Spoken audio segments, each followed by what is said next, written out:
रेबीजचे Serum न घेतल्याने तरुणाचा दुर्दैवी मृत्यू.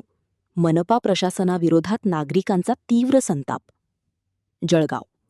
कुत्रा चावल्यानंतर तातडीने अँटीरेबीज लस घेऊनही आवश्यक असलेले विशेष सिरम वेळेत न घेतल्यामुळे एका तरुणाला आपला जीव गमवावा लागल्याची हृदयद्रावक घटना जळगावात घडली आहे. ताहेर असे मृत पावलेल्या तरुणाचे नाव आहे.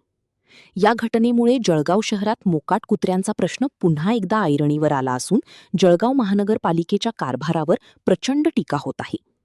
सिरम न घेतल्याने ओढवला प्रसंग.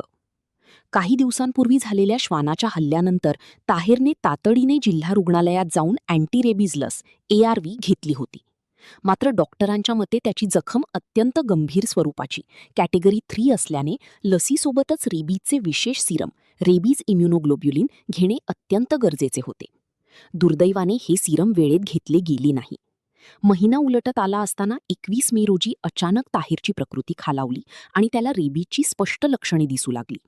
त्याला तातडीने जिल्हा रुग्णालयात दाखल करण्यात आली. मात्र उपचार सुरू असतानाच 22 मे रोजी पहाटे 1:25 वाजेच्या सुमारास त्याची प्राणज्योत मालवली.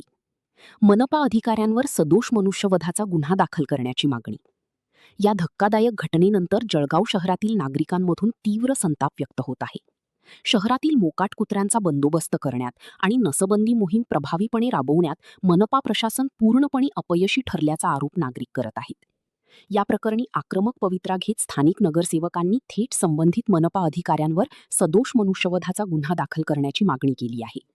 प्रशासनाने आता तरी जागी होऊन मोकाट कुत्र्यांचा तात्काळ बंदोबस्त करावा अशी आर्त हाक जळगावकर देत आहेत.